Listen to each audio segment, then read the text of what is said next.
don't second guess. Unapologetic, we're bold and we're loud, shining light on the left shady crowd. Oreo Express, rolling down the track, exposing the lies, ain't no turning back. Conservative fire, we're speaking the truth. At Oreo Express, this one's for you. So grab your boots, let's take a stand for freedom, faith, and the heart of this land. Oreo Express, let's roll, let's go.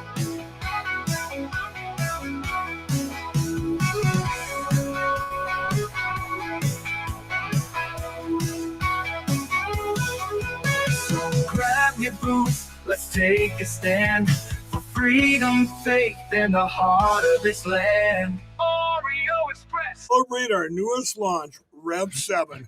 I'm bringing you an amazing introductory offer, plus an exclusive overstock sale that you're not going to want to miss. Rev 7 is our premium energy drink that tastes great and gives you energy all day with no jitters and no crashes. That's because there's no sugar and no caffeine. I'm so sure you're going to love Rev 7 that for a limited time you can try our 3-pack absolutely free. Or check out our Percale bed sheets. I can't believe I'm even going to say this. Every color, every style, every size, only $29.88. So go to mypillow.com or call the number on your screen. Use your promo code to save 20% on our Rev 7 12-packs or try our introductory 3-pack absolutely free. And our Percale bed sheets, all sizes, only $29.88, even the queens and kings. Inventory is extremely limited, so order now. That's right, folks. Order now. Check it out. Go over to mypillow.com, a Patriot, America First company. While getting American-made product, you can also help support our platform here. We are honored and we are grateful for MyPillow and Mike Lindell to be a partner with him and all the great things that he's doing and done.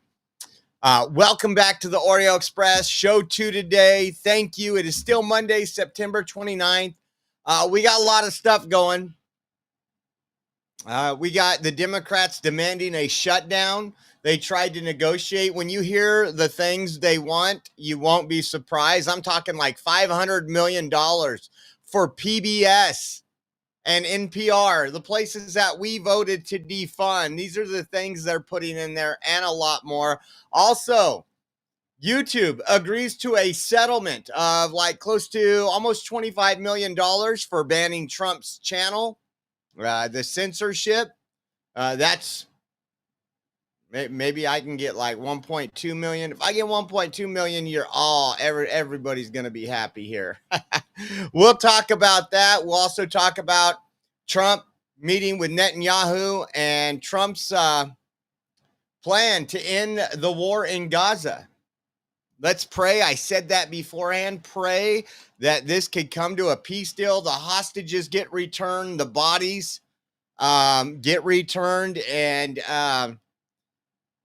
we can just move forward on a new note. That would be, in my opinion, the best thing for everybody involved. Again, just my opinion. You might differ from me, but that's okay. Let me jump into my chats really quick. We got Trina in the house, Sugar Bear, Microtaz got off work early. Man, Microtaz, you get that overtime. There is illegals dependent on you right now. I'm glad you got off early. Enjoy your Monday afternoon. Who's playing football tonight? I'm going to check on that before, because this is me and Caden's night. We're doing, I made some pizza dough yesterday. I let it proof for about 3 hours, and it's been in the fridge overnight. So when I'm done here, make 3 or 4 pizzas, and then Rachel goes to church, and then it's probably going to be me and Caden hanging out, unless he wants to go to church with Mama. Sugar Bear, Trina, old Uncle Bill in the house, Nola. Hello, Susan. If I didn't say that already, if I did, I'm getting old. Then we got B. Mikey says, hi, Oreo Army. I sure like the flag that is up for the raffle. Got my entries in. Oh, I'll check that out. Good deal, B. Mikey. Thank you so much for entering. Yeah, this is beautiful. I just one of I am not the milkman text me, and he's like, hey, if I don't win, I need the contact info of that guy. I'm getting one. And so I should check that out. This is beautiful, laser cut. It has the Pledge of Allegiance in it. It is absolutely fabulous. Weighs about, I guess they say 6 pounds. I might be weak, but it feels more like 10 to me. I hope it's not 10. It's going to be a fun thing to ship. And my shipping manager, Rachel, if you guys don't know my shipping manager, Rachel, man, she already gave me a hard time. How am I going to ship that out? I said, we'll figure it out. I got some ideas. I actually ran and managed a shipping department for a while in my younger years. I already got the idea on how I'm going to do it. Who else is in here? Rob Wallace, Tammy Jane, Nola. Let me get down to the bottom. I see Julius is in here. Is Julius spoiling the show by telling you everything I'm going to talk about today? JH Candy Bar, real sweet. You guys just absolutely rock. Kathleen, thank you guys for tuning in. And I told you guys, actually, a guy I went to school with, I got to meet him. I've met him before in the Patriot stuff, and we ran into him at Clovis Fest. And they got a hold of my friend. They're like, hey, can we get a hold of Josh somehow? We want to offer him something. And so I was able to go pick up some tickets. They gave me some tickets for Friday at the fair, and I was like, man, Dustin Lynch, man, you know what? I've been wearing my Trump cowboy hat a lot, but I told Rachel I'm gonna start shaping up my Stetson I haven't worn in a couple years and put that on. So Rachel's excited. Thank you, Chris and Leslie, if you are watching. Appreciate it more than you know. And so we're gonna get into it, guy. Oh, you know what? I didn't check this. Carol, how are you doing? I got to check all the chats. Carol's in here. Patriot Roy D, how are you? Patriot Amber's in the house. And we got a bot in there too. That bot always pops in there. I just let that bot stay in there. So we're going to talk about it, including the shutdown that is going to happen. It is going to happen. Unless you have 7 Democrats. Is it 7 we need? Yeah, 7 Democrats that have just a sense of common sense, it's going to happen. But what are we going to start off with here? So President Trump released a comprehensive plan to end the conflict in Gaza. We're not going to go through all of it. It's long. It's long, as the plan usually is. But we're going to go through some of the stuff.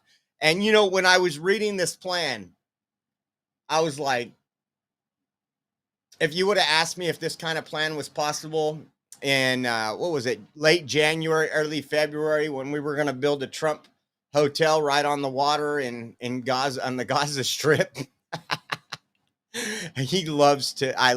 I told you guys, we knew exactly what Trump was doing, and it really triggered the libs. But it seems pretty fair. Israel is pretty much agreed to it. We'll get some comments, and we'll get some comments from Trump if Palestine don't agree to it. It's on them at this point. Unknown Challenger says, been watching you since the truckers convoy. Right on. I was just talking to Leslie about the truckers convoy a little bit. So let's get in here. We got Gaza will be de-radicalized terror-free zone that does not pose a threat to its neighbors. Seems kind of common sense. Gaza will be redevelopment for the benefit of the people of Gaza, who has suffered more than enough. If both sides, listen to this, if both sides agree to this proposal, the war will immediately end. Israeli forces will withdraw to the agreed upon line to prepare for the hostage release. During this time, all military operations, including aerial and artillery bombardment, will suspend, and battle lines will remain frozen until conditions are met for the complete staged withdrawal. Within 72 hours of Israel publicly accepting this agreement, all hostages, alive and deceased, will be returned. Once all hostages are released, Israel will release 250 life sentence prisoners plus 17 Gazans who were detained after October 7, 2023, including all women and children detained in that context.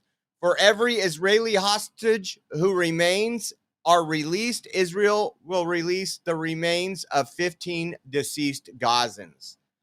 Once all hostages are returned, Hamas members who commit to peaceful coexistence and to decommission their weapons will be given amnesty.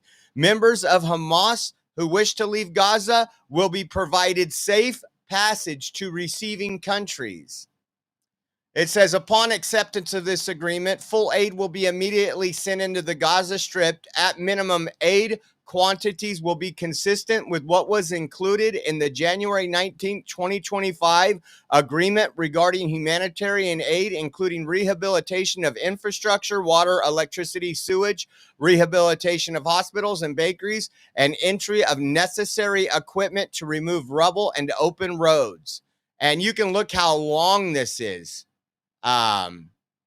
This is the end of Gaza war right here. This is the IDF current control line. Let's see if you can see that blue line. This will be the initial withdrawal. They will move out to that point in the yellow line. The second withdrawal will be the red line. And the third withdrawal is just a security buffer zone right there.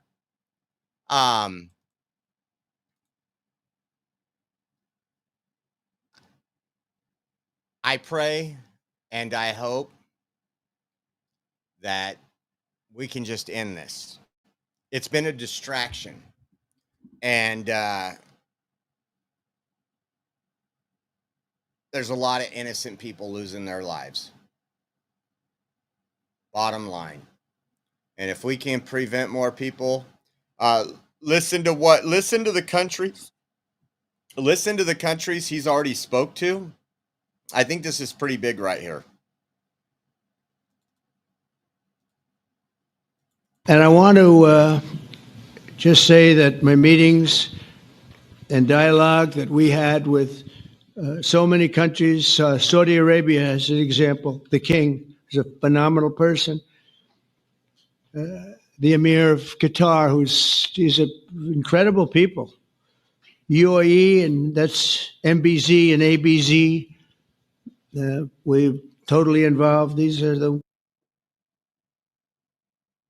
we've been dealing with and who've been actually very much involved in this negotiation, giving us ideas, things they can live with, things they can't live with. Pretty complex. I mean, after 2,000, 3,000 years, whatever it is, I guess it's got to be a little complex, or it would have been done a long time ago. The King of Jordan was with us, as you know, in the United Nations. The President of Turkey, President Erdogan, is a friend of mine, a strong man, but a good man. President of Indonesia, somebody who's an amazing leader, Prabowo. He is an amazing leader and respected by everybody. He was in the room with us. We were together with most of these people that I'm mentioning. Others were by phone or the next day. The Prime Minister and the Field Marshal of Pakistan, they were with us right from the beginning. Incredible. In fact, they just put out a statement that they fully believe in this pact. It just came out just as I was walking around. They said, sir, you have a big notice from the Prime Minister of Pakistan and from the Field Marshal that they back this 100%. President El-Sisi of Egypt, who's terrific. And these are people I've gotten to know over the years. I mean, I would say it started around 2015 and then went into 2016 when the presidency officially began. But I've known him actually for a long time, and there are many cases really great men. I can't say in all cases, but I will tell you in many cases they're great men. So and some great women about too. That he listed quite a. They tend to be mostly men, however. I will say that. On board. When you think about Saudi Arabia, Jordan, Turkey, Indonesia, Pakistan, Egypt, all that Hamas or Palestine needs to do now And Hamas is accept those orders to leave and free the Palestinians from the stranglehold that Hamas has had them under. He also created a new board of peace for the Middle East. Listen to this, and he will Very be the busy. chair of that board. But we have to make sure this works. To ensure the success of this effort, my plan calls for the creation of a new international oversight body, the Board of Peace, we call it, the Board of Peace, sort of a beautiful name, the Board of Peace, which will be headed not at my request, believe me, I'm very busy, but we have to make sure this works. The leaders of the Arab world and Israel and everybody involved asked me to do this, so it would be headed by a gentleman known as President Donald J. Trump of the United States. That's what I want, is some extra work to do, but it's so important that he talks about how important it is. And this is one of those things that Trump really wants. I'll be honest with you. The left says the man doesn't work, but all I see him doing is working. He's kept more campaign promises in his first 8 months than any president has ever kept in his full term. It's incredible what we are seeing. And unfortunately for Democrats, what he got elected to do was everything Democrats ran against. He also mentioned this. Take a look at this. This is Netanyahu speaking. Hamas rejects your plan, Mr. President. Hamas rejects your plan, Mr. President. Or if they supposedly accept it and then basically do everything to counter it, then Israel will finish the job by itself. This can be done the easy way, or it can be done the hard way, but it will be done. We prefer the easy way, but it has to be done. All these goals must be achieved because we didn't fight this horrible fight, sacrifice the finest of our young men to have Hamas stay in Gaza and threaten us again and again and again. So again, easy way or the hard way. And then Trump also made a comment. I think that might be the next video I have up. Listen to what he tells Netanyahu here. It's kind of a longer video, and we won't play it all, but just listen. But if accepted by Hamas, this proposal calls for the release of all remaining hostages immediately, but in no case more than 72 hours. So the hostages are coming back, and I hate even saying this from the standpoint, doesn't sound right, but it is so important to the parents. The bodies of the young men, I believe in almost all cases, the young men are coming back immediately. I met with parents. The parents felt as strongly about getting the body of their dead boy back as they did as though the boy were alive and well. It's so important to them. And it means the immediate end to the war itself, not just Gaza. It's the war itself. Under the plan, Arab and Muslim countries have committed, and in writing in many cases, but I actually would take their word for it. The people I mentioned, I'd take their word for it, to demilitarize Gaza, and that's quickly. Decommission the military capabilities of Hamas and all other terror organizations. Do that immediately. And we're relying on the countries that I named and others to deal with Hamas. And I'm hearing that Hamas wants to get this done too, and that's a good thing. And destroy all terror infrastructure, including the tunnels, weapons of Arab and Muslim. They haven't maybe mentioned that, but our full backing, the U.S. full backing, Marco's here, and a lot of our leaders. So I'm not going to wait for it to get there. I watched this earlier, but Trump just told Netanyahu if Hamas rejects the principles for peace, he has permission to use any means necessary to eliminate Hamas. And I think we know he means that. And we'll get into this in a minute, but he also spoke about meeting Democrats. Democrats have some insane demands right now. So the budget going through is a continued resolution. It's a clean CR, which means it just funds the things that have been funded for another 7 weeks. That's it, 7 weeks. And listen to Works out with, as what you know, Trump says here.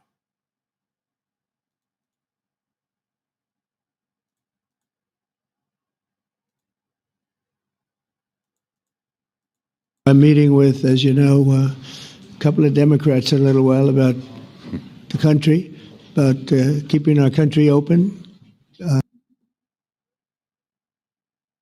They're going to have to do some things because their ideas are not very good ones. They're very bad for our country. So we'll see how that works out.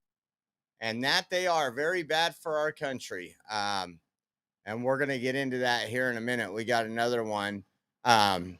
So the talking point that's been out is this is a Trump shutdown.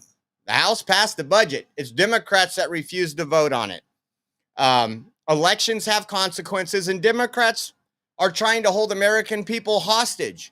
They want, like I said, $500 million for NPR and PBS. I mean, all the things that we were so excited that we cut out of budgets. Look at, I'll just show you some of the tweets going around. Trump and the Republicans are so determined to take away our health care that they'll shut the government down to do it. This is Trump shutdown. That's what they want you to believe. It was kind of interesting. Somebody put a poll up we're going to show you in a minute, and it didn't go the way they expected. Rep Ted Lieu, y'all know Lion Ted. The government runs out of money tomorrow. Democrats are ready to pass a bill to keep the government open and stop massive increase in healthcare prices. Where are Republicans? If anybody thinks the Democrats would do anything for the American people that didn't include illegals or their slush funds, they would be high. And I wanted to talk about this one. So Bernie Sanders put out a tweet, and then someone edited it. I want to show you. And this is where the left is today. And I want to tell you where I disagree. But look at what's put out. Now, let me clear this layer off. It says, if you have health insurance, I'm asking you to fight for those who don't. This person scratched out fight and said pay. If you're native born, I'm asking you to fight for the undocumented. This one says pay. If you can afford an education, I'm asking for you to pay for those who can't. And it says the only way we defeat Trump is with lies, hate, and division. Because he put human solidarity. Now, I thought that was kind of good because the truth is, I don't want anyone to go without health care. And healthcare has become very expensive because if anybody can show me one entity or anything that's been touched by government that has gotten less expensive or at that same sense, more efficient. And you can't. You can't. Every time you go to a government office or have to deal with any type of government entity, you're like, oh, hell. Just like the DMV. And you know what's funny? I'm going to tell you something I tried to do last week. We have to pay tags on the car. And Rachel took the little thing. They have a kiosk at a local supermarket, and for some reason it wasn't working there. She goes, why can't you just do it online? I said, I'll try. I actually recorded it online because I was like, wait a second. So they do this online thing for your convenience. Let me find this photo because I don't remember how. So let's see. I believe it was this phone. Give me 1 second.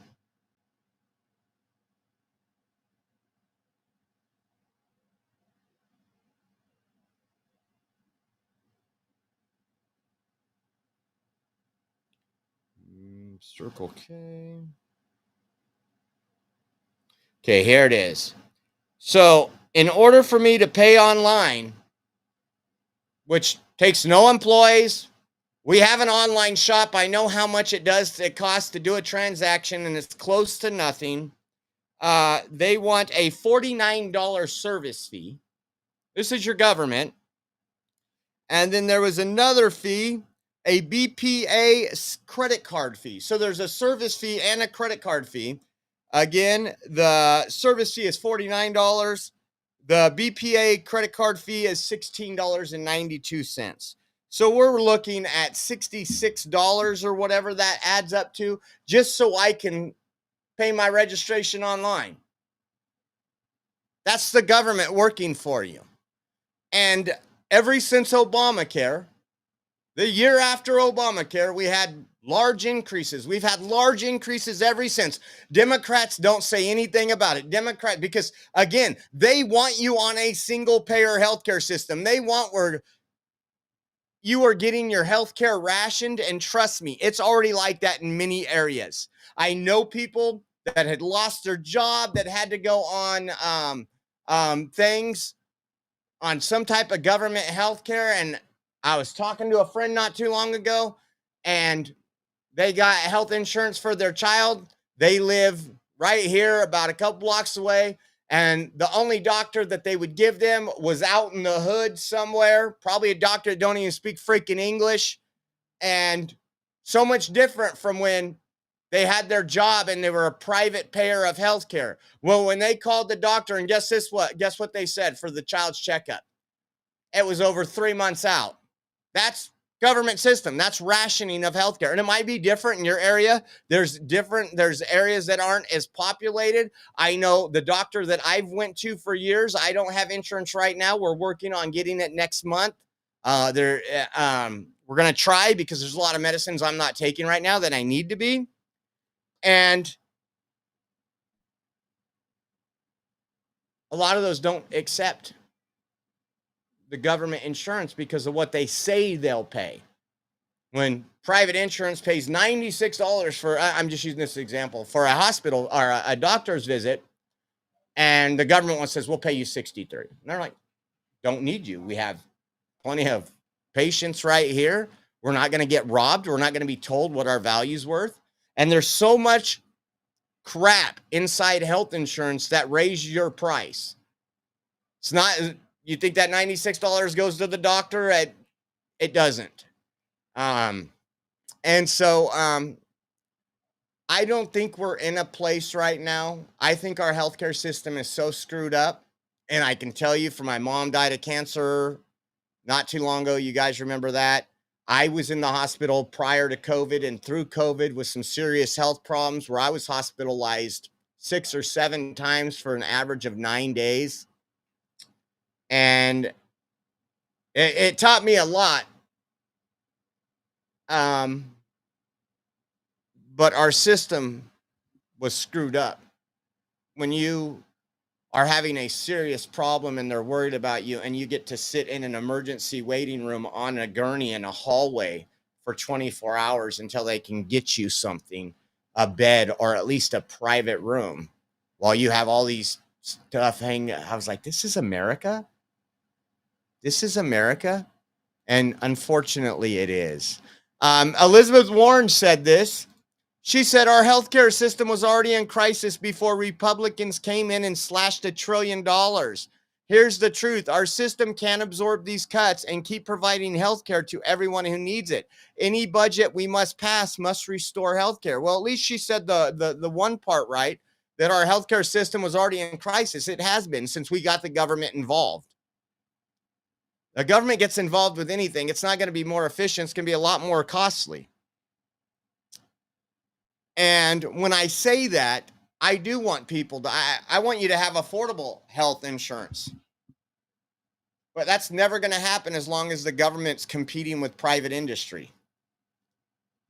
And we talked about this too. Before Trump was even inaugurated, they say Trump's going to shut down hospitals. And then we started looking in that. And then we realized these hospitals, some of these hospitals are only open because they're being subsidized by you, the taxpayer. Wait a second. You're telling me these hospitals get all this money, their CFOs and CEOs make millions of dollars, and they still need subsidies?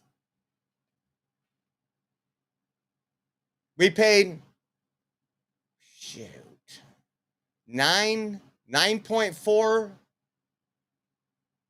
billion in healthcare costs last year for illegal aliens. This year it's going to be 11.6 just in California.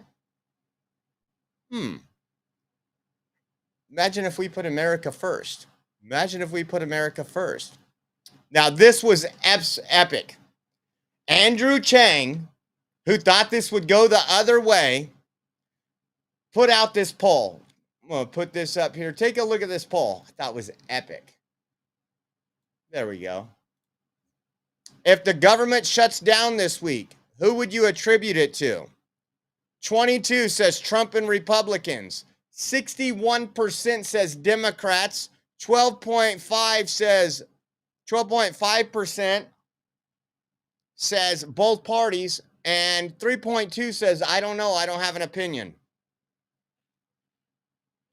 Once they start doing this polling and Democrats realize they're going to take the blame for this and all their lies and all their putting illegal aliens first and putting PBS and NPR is getting out to the American people, they might change their tune. We'll see how long this shutdown goes. But at this point, we are shutting down, folks. This is kind of a long, I want to play this. First off, you had Dollar Store Obama and frozen burger with cheese on it speaking. This was after the meeting in the White House with President Trump, and I want you to take a listen.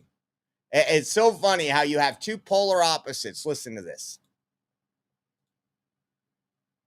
Meetings with Leader Thune, Speaker Johnson, and the President.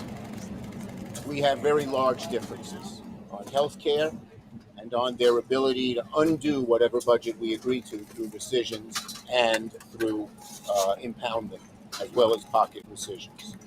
And I think for the first time, the President heard our objections and heard why we needed a bipartisan bill. Their bill has not one iota of Democratic input. That is never how we've done this before. When I was leader, we negotiated 4 times with Republicans, and we never had a shutdown. And so it's up to the Republicans whether they want to shut down or not. We've made to the president some proposals. Our Republican leaders will have to talk to them about them, but ultimately he's the decision maker. And if he will accept some of the things we asked, which we think the American people are for, on health care and on rescissions, he can avoid a shutdown. But there are still large differences between us. There was a frank and direct discussion with the President of the United States and Republican leaders, but significant and meaningful differences remain. Democrats are fighting to protect the health care of the American people, and we are not going to support a partisan Republican spending bill that continues to gut the health care of everyday Americans. Period. Full stop. There's a Republican-caused healthcare crisis that is causing hospitals and nursing homes and community-based health clinics all across the country, in rural America, urban America, small-town America, the heartland of America, and Black and brown communities throughout this country. And that crisis is happening right now. And that's why we believe there's urgency to both keeping the government open, reaching a bipartisan spending agreement that actually meets the needs of the American people. You know, it's funny. Again, we know there's a slush fund in there for Democrats. We know the NPR, PBS stuff. What I find just amazing is, once again,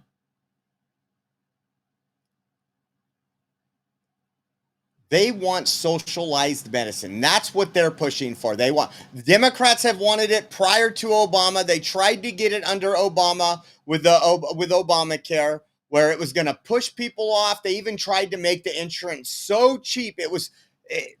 Literally, Obamacare was running dry with the money it was taking in and going into debt because they wanted to compete and get everybody off their health care. They want everybody on this government healthcare system. And listen to how he's saying these places are closing down. For what reason? For what reason?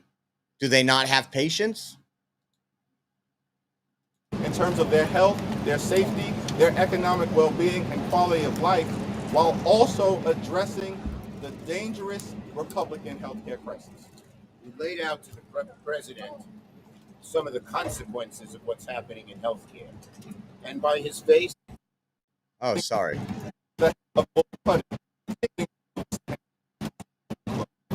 he looked, I think he heard about them for the first time. The closing of rural hospitals. The fact that so many clinics are closing. And I don't know if he knew this before, but the fact that people will pay $4,000 more a year, $400 more a month, close to $5,000 more a year on their healthcare premiums if we don't do anything. And people don't know what to do.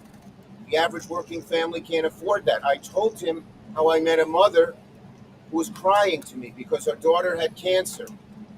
And what has happened with healthcare, with what they have done, she's going to watch her daughter suffer and maybe die. And so he seemed to, for the first time, understand the magnitude of this crisis. And we hope he'll talk to the Republican leaders and tell them we need bipartisan input on health care, on rescission. Just so you know this, there is no child in America, whether it has insurance or not, that will go without cancer treatment. That is a promise. I know people that have gone through this. There is so much there. Doctors, trust me, this is all the spin. This is all the spin doctor right now. Into their bill. Their bill does not have these, they never talk to us. Thune didn't negotiate with me. Johnson didn't negotiate with Hakeem. And on the key issues, the Appropriations Committee, which has talked about three of the smaller bills, they're good bills, they said the appropriators couldn't agree and said kick it up to the four leaders. They still haven't talked. And let me say, we're deadly serious about addressing the Republican-caused healthcare crisis because it's a deadly serious issue for the American people. Largest cut to Medicaid in American history. Hospitals, nursing homes, and community-based health clinics closing right now. The fact that more than 20 million Americans are on the brink of experiencing dramatically increased premiums, copays, and deductibles because of the Republican refusal to extend the Affordable Care Act tax credits, which benefit working class Americans. And we pointed that out. I pointed that out. Working class Americans, their health care. That's what we're fighting to preserve, to defend, and to strengthen. Thank you. Leader Schumer. Leader Schumer. So that's them. Now listen to the Republicans. Let's hear the real story. Is there any shutdown short or CR? Is the government going to shut down in 30 hours? Nobody's talking to the press. Check your You text. guys probably don't want to leave. Check your text. Speakers coming out. How soon? Speakers coming out. Soon. Very soon. Okay. Okay, here we go. I'm fast forwarding it. Here we go. The powerhouse, boys. Well, good afternoon, everybody. We just had a very frank conversation with the Senate and House Democratic leadership. Look, the principle at stake here is very simple. We have disagreements about tax policy, but you don't shut that government down. We have disagreements about healthcare policy, but you don't shut the government down. You don't use your policy disagreements as leverage to not pay our troops, to not have essential services of government actually function. You don't say the fact that you disagree about a particular tax provision is an excuse for shutting down the people's government and all the essential services that come along with it. If you look at what Chuck Schumer has said in the past consistently, it's whatever our disagreements are, let's negotiate with them. Let's talk about them. Let's figure out a bipartisan solution, but you don't shut the government down. In other words, you don't put a gun to the American people's head and say, unless you do exactly what Senate and House Democrats want you to do, we're going to shut down your government. That's exactly what they're proposing out there. Now, we have to remember, they're very frustrated. They say that they're very frustrated about the fact that this negotiation has not taken place until today. But if you look at the original thing they did with this negotiation, it was a $1.5 trillion spending package, basically saying to the American people, we want to give massive amounts of money, hundreds of billions of dollars to illegal aliens for their health care, while Americans are struggling to pay their health care bills. That was their initial foray into this negotiation. We thought it was absurd. We told them it was absurd, and now they come in here saying that if you don't give us everything that we want, we're going to shut down the government. We think that's preposterous. We think it's totally unacceptable, and we think the American people are going to suffer because these guys won't do the right thing. Now, I want to make one final point here. You will hear a lot from Senate Democrats, from House Democrats about the fact that American healthcare policy is broken. Well, we know that American healthcare policy is broken. We've been trying to fix it for the 8 months that we've been in office, but every single thing that they accuse about being broken about American healthcare is policy that Democrats have supported for the past decade. So if they want to talk about how to fix American healthcare policy, let's do it. The Speaker would love to do it. The Senate Majority Leader would love to do it. Let's work on it together. But let's do it in the context of an open government that's providing essential services to the American people. That's all that we're proposing to do. And the fact that they refuse to do that shows how unreasonable their position is. I think we're headed to a shutdown because the Democrats won't do the right thing. I hope they change their mind, but we're going to see. I'll let the Speaker say a few words. Shutdowns Thank coming. you, Vice President Vance. I want to thank the President as well. They showed strong leadership today. They invited the 4 leaders over here because the President is operating in good faith, and he demonstrated that very well. The problem is that Chuck Schumer and Leader Jeffries refuse to acknowledge the simple facts. Let's review what the simple facts are. As the Vice President was saying, this is the common sense thing to do. This is the right thing to do. This is the simple thing to do. By way of review, the House is getting back to the way the regular appropriations process is supposed to work. 12 separate appropriations bills passed through the House Appropriations Committee, 3 off the floor. The Senate doing their work as well. All this in bipartisan fashion, by the way. They passed 3 bills in the Senate.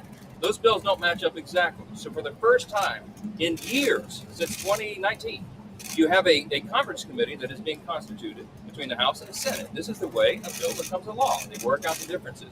All this is happening in bipartisan fashion. The problem is we run out of clock. September 30th is the end of the fiscal year, so we need a little more time. So what we did in the Republican majority is the right, responsible, simple thing. A clean continuing resolution, a short-term, nonpartisan continuing resolution. It's only 24 pages in length. Leader Thune has a copy if you want to see the exhibit. There's nothing partisan in here. No policy writers, none of our big party preferences, because we want to do the right thing by the American people and allow more time for negotiation. Now, there's a reason that Chuck Schumer and Hakeem Jeffries have come out here, stomped the feet, saying that they can't go along with this. They're trying to bring in extraneous issues. They issued a counter proposal. You should go take a look at what they requested. $1.5 trillion in new spending that is unrelated to the ongoing appropriations process. They wanted to, as you said, restore taxpayer-funded benefits. Okay, hardworking taxpayers in America. They want to take your funds and give that for benefits to illegal aliens. They want to restore that because we got rid of it. They want to prop up left-leaning media outlets. $500 million they threw in on top of that. $1.5 trillion on a 7-week stopgap funding bill. We're not going to do that. They know we can't do that. And we never have in the past. During the Biden administration, there were 13 threatened shutdowns. The Republicans in the minority did the right thing. We kept the government open. We're simply asking for the Democrats to do the same. Again, I want to thank President Trump for the strong, solid leadership. He listened to the arguments, and they just wouldn't acknowledge the simple facts. I want to thank the Vice President here for showing his leadership as well. If the Democrats make the decision to shut the government down, the consequences are on them, and I think it's absolutely tragic. We've never said that was a good idea. We never believed it is. And I want you to remember, when we voted in the House, we passed it out of the House. The House has done its job. We did that almost 2 weeks ago. Every Democrat in the House, except one, voted to shut the government down. That is the record. And don't forget it. As Vice President. This right here, ladies and gentlemen, is what we're talking about. 24 pages. It's a continuing resolution to fund the government through November the 21st.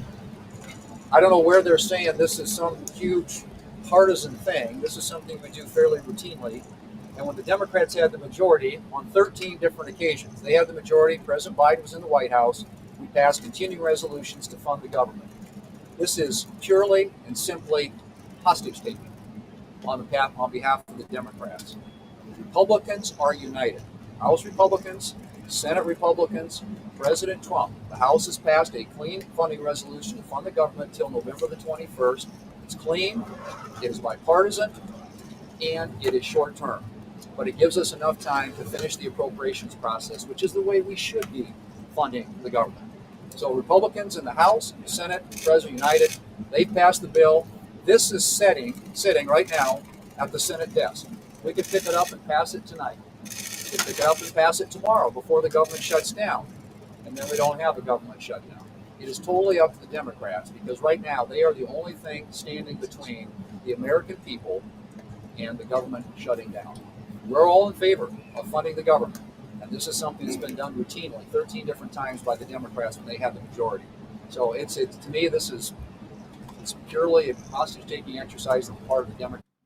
So as you guys can see, and I showed you that poll just in case you're just popping in here right now, that Andrew Yang, who is no fan of MAGA and no fan of Republicans, put up there. And it says, if the government shuts down this week, who would you attribute it to? 22% says Republicans. That's less than 1 in 4. 2/3 tell you it's the Dems' fault. 12% says both parties, and 3% says they don't know. And that's 80,000 votes right now. The Democrats have their people out on the ground. They're polling right now. We know they're polling. That's what they do. And with all that being said, the Democrats are going to be responsible for this shutdown, and I think it's horrible. I think it's horrible. Listen to this one more time. For services of government actually function. You don't say the fact that you disagree about a particular tax down. We have disagreements about healthcare policy, but you don't shut the government down. You don't use your policy disagreements as leverage to not pay our troops, to not have essential for services of government actually function. You don't say the fact that you disagree about a particular tax provision is an excuse for shutting down the people's government and all the essential services that come along with it. If you look at what Chuck Schumer has said in the past consistently, it's whatever our disagreements are, let's negotiate with them. Let's talk about them. Let's figure out a bipartisan solution. Democrats is my way or the highway. They've been the party of obstruction since Trump's got in office the first time. They've been doing it this time. Everything that I voted for when I voted for Trump, they have sued when he does it. We're going to talk about a lawsuit in a minute because they can't keep their cities clean. They can't keep their cities safe. And they get upset because he's going into cities and keeping them safer. It's just absolutely incredible. And there's something going around right now as well. It says, I've seen this, over 100,000 federal workers are set to formally resign tomorrow, possibly the largest resignation in U.S. history from the U.S. government as part of President Trump's workforce reduction. This is epic. That's everything I voted for. Limited government. We have so many agencies we don't need. We have so much redundancy, and we have so many employees getting paid for not doing the work. So obviously, we're going to be following this up. We'll be following this up tomorrow on our shows. If anything changes even tonight where they decide, you know what, Democrats, we'll cover the vote for you. Update, the death toll in the attack of the Church of Jesus Christ of Latter-day Saints in Grand Blanc, Michigan has climbed to 5 with 8 others injured. Take a listen to this really quick.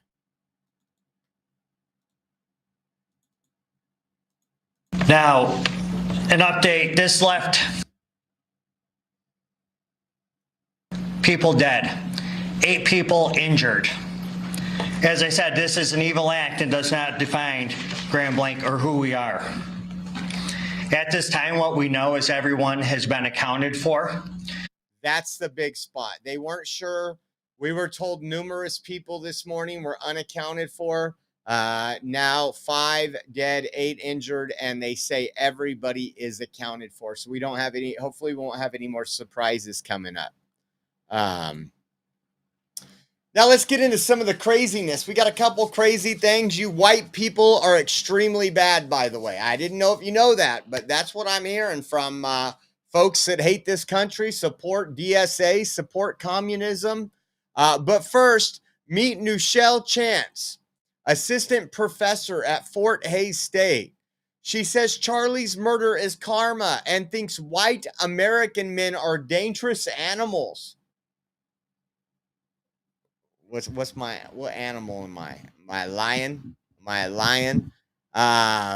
Check this person out really quick. We'll show you this right here. This is from Libs of TikTok. There she is right there. And she goes, I think it's worth it. I think it's worth to have a cost of some gun deaths every year. Talking about Charlie Kirk. And it says, me thinks the word karma is appropriate. And then this one, how about this one? But when they tell you all that statistically, white American men are the most dangerous animals on the planet, we're wrong. Let's not be hasty, they say. Now, again, how can a professor not look at actual statistics? And I'm not saying anybody's more dangerous. I'm just saying, let's look at the facts. Who commits the most violent crime? And they'll say, well, whites commit more crime. Yeah, there's more whites. If you have 100 white people and 10 black people and 10 white people do something bad, that's 10% of the white population. If you have 8 of those 10 blacks do it, that's 80%, or Hispanics or Asians or anywhere else. This is just amazing that we can get away with this, because anytime before, if this was a white professor who said that, let's just put Asian American men are the most dangerous animals on the planet. Hispanic, think about this. Hispanic American men are the most dangerous animals on the planet. Wouldn't be acceptable. But white, that's okay. And again, she works for, it looks like the Department of Psychology at Fort Hays State University. Wow. Wow. That's all right. We got some more goodies for you. Check this one out. Don Lemon, man. Don Lemon's got somebody who you could say brotherly love, married her brother. I don't know how you want to say it. Take a that way. Take a look. There's nothing to apologize for. It is a tragedy that Charlie Kirk was killed in that way. I feel for his widow and his children. They will have to live with that for the rest of their lives. But there is no legacy to honor. It was a legacy filled with bigotry, hatred, and white supremacy. Mm-hmm. And as a Black woman and as a Muslim in this country, I refuse to join the chorus that changes the history of what is on the record from this man. And so, Nancy Mace, the president, whatever, these crazy people can do whatever they want to do. Yeah. But I am not going to be bullied into complacency, into, dishonoring who I am and what I stand for. What you stand for. Yeah, no need to do that. Let's think about that for a second. Again, white supremacy. He did more for especially those that woke up in the conservative movement, Black conservatives and people, anybody, they like to use the term people of color. It was just great, because what those two want, they want people on the Democrat plantation. Stay in line, follow our rules, or else you're a white supremacist, no matter what color you are. That's the way they think. And again, I wish there was more of an investigation into these people. This is why we only need American-born people here to be able to be elected in the United States. Call it racist, call it whatever you want, but from what we've seen and what we've covered over the years, it needs to happen. It needs to happen. These people want to single-handedly destroy everything Western civilization, our Western values, and it's okay to be a Western chauvinist. It's actually a good thing. How about this? This was seen at ASU. Take a look at this, and this is more of the rhetoric. This is a thing. It says, it's worth the cost of, unfortunately, some gun deaths every year so we can have the Second Amendment. And it says, Target Practice USA. Target Practice USA. These people are evil, man. Democrats have created monsters. They really have. Violence shouldn't be an answer. Violence shouldn't even be possible. But again, it's probably, and I want you to listen to something. I'm not going to disagree with all this. but I think he should have included white women.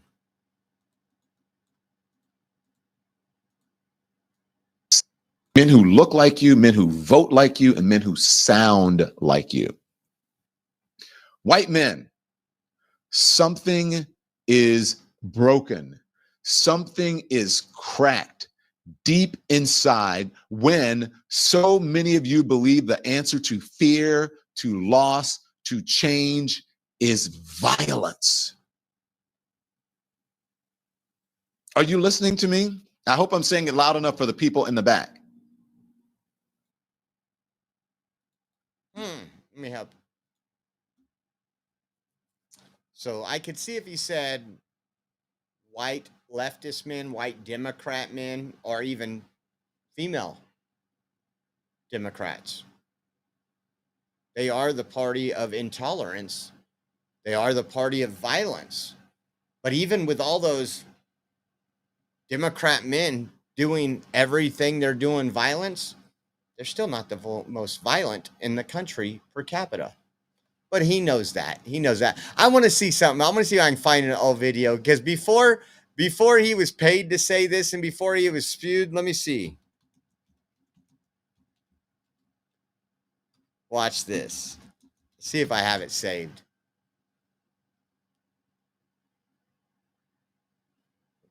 If you really want to fix the problem, here's just 5 things that you should think about doing. Here's number 5, pull up your pants. Number 4 now is the N-word. I hosted a special on the N-word, suggesting that Black people stop using it and that entertainers stop deluding yourselves or themselves and others that you're somehow taking the word back. Now, number 3, respect where you live. Start small by not dropping trash, littering in your own communities. I've lived in several predominantly white neighborhoods in my life. I rarely, if ever, witness people littering. I live in Harlem now. It's an historically Black neighborhood. Every single day I see adults and children dropping their trash on the ground when a garbage can is just feet away. Number 2, finish school. You want to break the cycle of poverty? Stop telling kids are acting white because they go to school or they speak proper English. Number 1, and probably the most important, just because you can have a baby, it doesn't mean you should, especially without planning for one or getting married first. More than 72% of children in the African American community are born out of wedlock. That means absent fathers. And the studies show that lack of a male role model is an express train right to prison.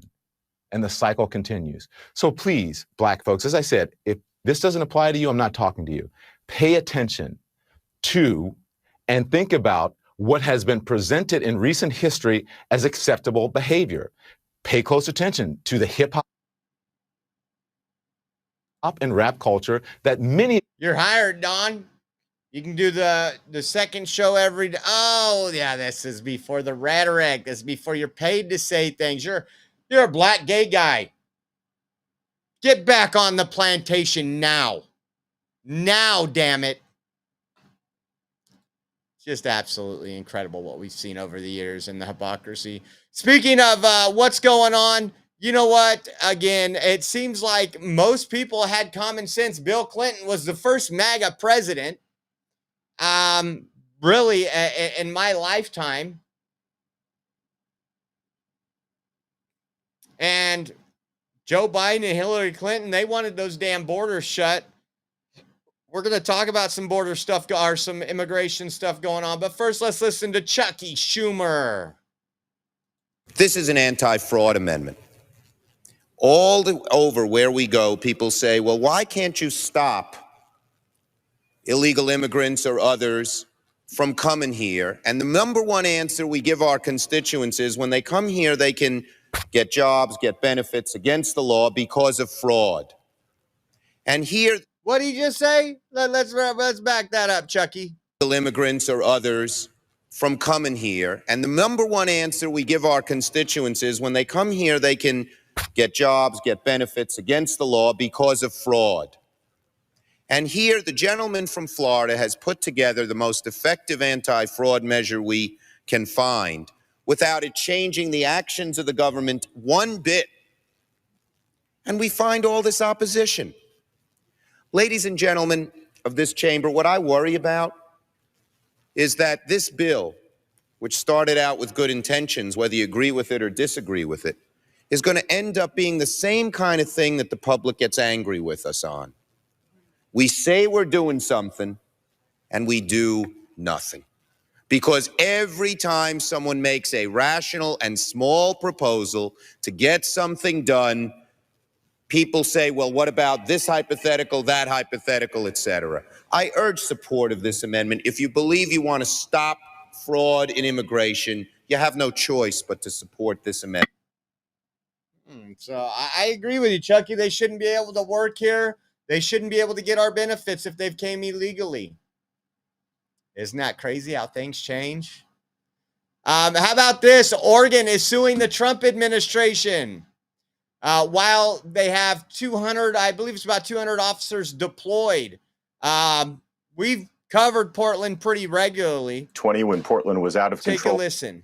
200 National Guardsmen to Portland, Oregon, after months of protest at ICE facilities. But now Oregon is suing, arguing that Trump's claims of violence in the city are baseless, wildly hyperbolic, and that pretext. Joining us right now to discuss this is former DHS Secretary Chad Wolf. Chad, we've been down this road before with you. You put federal troops in there because they couldn't control their people. Well, that's exactly right. We saw this during 2020 when Portland was out of control, when you had very violent protesters late at night trying to lay siege to a federal building there. And time again, I had asked the governor of Oregon, the mayor of Portland to help protect DHS law enforcement so that they could do their job. And time again, they said no. And so I sent in over 250 DHS law enforcement officers to protect federal facilities there. And that's what President Trump's talking about. He's talking about surging National Guard to protect ICE officers and other federal law enforcement doing their job there in Portland, because the simple fact is the mayor and the governor refuses to let the Portland Police Department do their job and help federal law enforcement. Right. But you did something with federal troops, federal protection services. Are they able to do more than the National Guard would be able to do? Might that be a better option? Well, we did. We sent in CBP law enforcement officers, ICE law enforcement officers, and others. They do have arrest authority, so a little different, unique than someone like the National Guard. And so they had that ability to go out into the crowd, understand who was committing the violent acts. So again, every time Trump does something, they start putting up all these pictures of little ducks in a pond saying, this is Portland. Portland's great.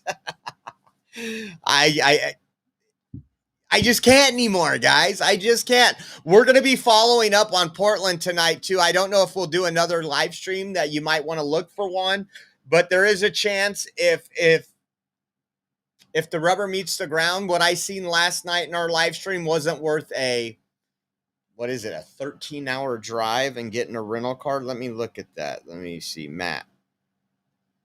We've done it before. We've flown there a couple of times. I actually looked at plane flights last night. Let's see, Portland.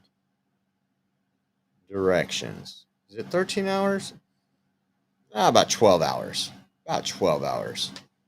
But as you guys know, if it gets hot, we will be on the ground. We will be on the ground, as always. I wanted to show you this. This is Border Patrol Commander Bovino sends a message to rioters in Chicago. Play stupid games, win federal prizes. And it's a cool little video here. Check this out. Let me turn it down on my end. I'm already half deaf. I don't need to go half deaf more. Then I'd be 100% deaf. Bang.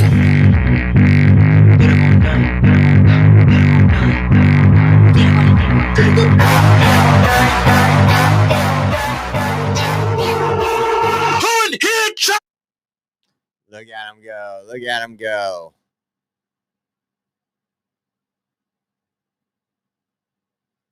Play stupid games, win federal prizes. That ain't no oh, man. Again, completely 100% peaceful, folks. Completely 100% peaceful. And then check this out. The other day, we were talking about the Broadview facility right outside of Chicago. I wanted to show you ICE has now released the names and the photos of the two people that were armed to the gills. I'm exaggerating a little. They, again, went after ICE agents, went to an ICE facility, 24 or 48 hours after one of their fellow Democrats shot up an ICE facility trying to kill ICE officers and actually killed 2 detainees, and one's left in critical condition. Take a look here. It was Jocelyn Robledo and Ray Collins for assault at ICE's Broadview facilities. These were rioters. Take a look. I'm going to show you. This was one of the weapons here, or both of the weapons here. Each one, it looks like, had a weapon. Check this out. There they are there. She doesn't look too happy. I think she knows. Now, if Democrats want to get on board, they hate people with guns, guys. They hate people with guns. They want to throw the book at anybody. I don't think they want to throw the book at these people for some reason. What do y'all think? I just don't think so. And then this was epic, guys. YouTube has agreed to pay Trump $24.5 million for their 2021 suspension of his channel. It says President Trump is approaching $100 million in settlements as ABC, CBS, Metas, and others have already paid out. I guess he's using, I think about $22 million is his share. I guess maybe 2.5 goes to his lawyers or something like that. But $22 million is going to a fund to build the ballroom at the White House. It's not pocketing the money. I think this is epic. I don't think it's nearly enough. And I wish the Trump administration would help us out and do a class action suit against those folks. Because, again, it was a First Amendment violation. They banned people because the Biden administration told them to. This is the censorship that we hear so much about. And so there you have it right there, $24.5 million. And I'm still asking you guys to pray. I'm waiting for some more information before I submit an email to get back the Oreo Express channel. I can't, I'm praying, and it would be an absolute blessing. And it would really freak out the Democrats that hate me traveling across the country and exposing things. Don't forget right here. We have our raffle going on this week. It will be done, I'm pretty sure, Friday morning, because we got concert tickets in the afternoon. So it'll be one show on Friday. You take a look at that right there. It has the Pledge of Allegiance. This is a beautiful flag. Again, I want to say it's like 3/16, probably even larger than 3/16. Maybe it's 5/16 in steel. This weighs about 6 pounds right here. Beautifully painted. It has the Pledge of Allegiance. This is one of the items for this week's raffle. If you want to get in, you also get to pick any shirt, but mainly a Charlie Kirk Memorial Coffee Club cup or a t-shirt. We have some, this is the Turning Point t-shirts and some other stuff in memory of Charlie Kirk on our website. And then also a sign. It's, let me show you right here. And this we picked up. This is double-sided. This is Fearless Patriot. Rest in peace, Charlie Kirk. We bought these when we were in Arizona. And you'll get one of those as well. So I know C. Marcia got in, and so did B. Mikey. If you guys want to get in, now's the time to get in. We appreciate you. We are 100% viewer funded, so this kind of stuff funds us. And want to say thank you. If you guys want to get in, Venmo at Oreo Josh. Every $10 donation gets you 1 entry. If you do $30, that's 3 entries. $50, that's 5 entries. But again, Venmo at Oreo Josh. Cash App, $ Oreo Army. givesendgo.com/Oreo2024. And as always, if you do mobile or online banking, we have a Zelle link on our website. Or actually, the Zelle link will be coming up right now as we end the show. So once again, I want to say thank you to all you guys. You guys make it all possible. I didn't get any more notifications than those, I don't think. Let me see. Make sure. And if I did and missed any, like I did today, I will definitely give you guys a shout out. Let's see here. I didn't see really quick before we go. And then again, the donation links will come up in 1 minute. Yeah, nothing else. We had Carol, Tracy, and Cheryl this morning on that. Let me check Venmo. I think Venmo would have gave me. They're the best about giving me a notification.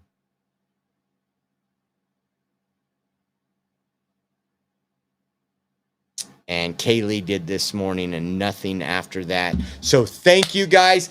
Now's the time to get in. Make sure you get in. Appreciate you all. And we might see you later tonight. I'm not 100% sure, but if there's any action going on at any of the ICE facilities, make sure you have your notifications on and have yourself tuned into us. So we will see you guys soon. Thank you for an awesome day and enjoy your evening.